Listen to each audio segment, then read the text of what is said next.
Hello సఖీస్, welcome to Tridevi cooking channel.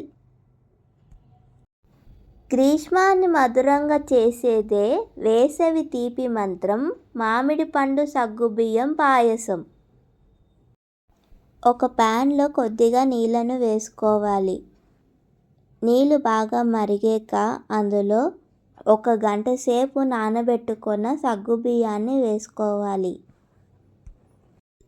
సగ్గుబియ్యాన్ని బాగా కలుపుకొని వీడియోలో చూపించిన విధంగా సగ్గుబియ్యం మారేంత వరకు బాగా ఉడికించుకోవాలి.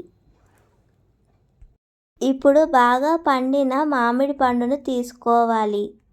మామిడి పండును ముక్కలుగా కోసుకొని మిక్సీ జార్లో వేసుకొని మెత్తని పేస్ట్ లాగా తయారు చేసుకొని పెట్టుకోవాలి.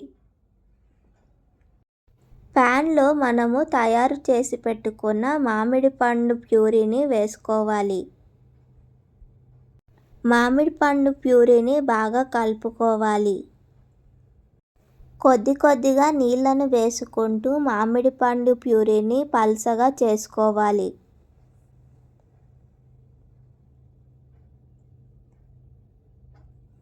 ఐదు నిమిషాల పాటు మామిడి పండు ప్యూరీని బాగా ఉడకనివ్వాలి. ఇప్పుడు అందులో మనము ఉడికించి పెట్టుకున్న సగ్గుబియ్యాన్ని వేసుకోవాలి. సగ్గుబియ్యాన్ని మామిడి పండు ప్యూరీలో బాగా కలిసేలాగా కలుపుకోవాలి. ఇప్పుడు అందులో 5 టీ స్పూన్ల పంచదారను వేసుకోవాలి.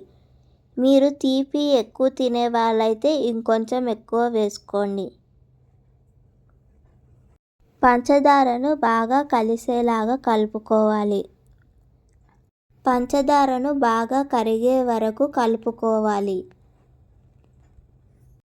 ఇప్పుడు తరిగిన కొన్ని జీడిపప్పు పలుకులు, బాదాం పలుకులు మరియు పిస్తా పలుకులను వేసుకోవాలి. 1/2 స్పూన్ యాలుక్కాయల పొడిని వేసుకోవాలి. అన్నీ కలిసేలాగా ఒకసారి బాగా కలుపుకోవాలి. 5 నిమిషాల పాటు మళ్ళీ ఉడికించుకొని ఆ తర్వాత పాలను వేడి చేసి ఆ పాలను చల్లార్చుకున్న పాలను మాత్రమే వేసుకొని కలుపుకోవాలి.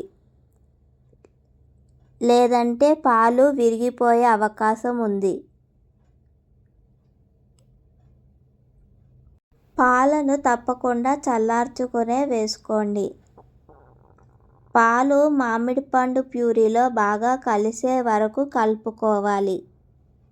అంతే, తీయగా చాలా రుచిగా ఉండే మామిడి పండు సగ్గుబియ్యం పాయసం తయారైపోయింది.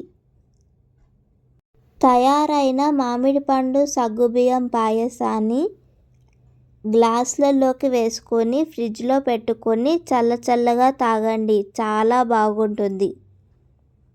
మీకు ఈ రెసిపీ కనుక నచ్చితే లైక్ చేయండి, షేర్ చేయండి మరియు మామిడి పండును ఇష్టపడే ప్రతి ఒక్కరూ తప్పకుండా సబ్స్క్రైబ్ చేసుకోండి. మామిడి పండు అంటే ఎంతమందికి ఇష్టమో కామెంట్లో చెప్పండి. మీ కామెంట్స్ కోసం నేను ఎదురు చూస్తూ ఉంటాను.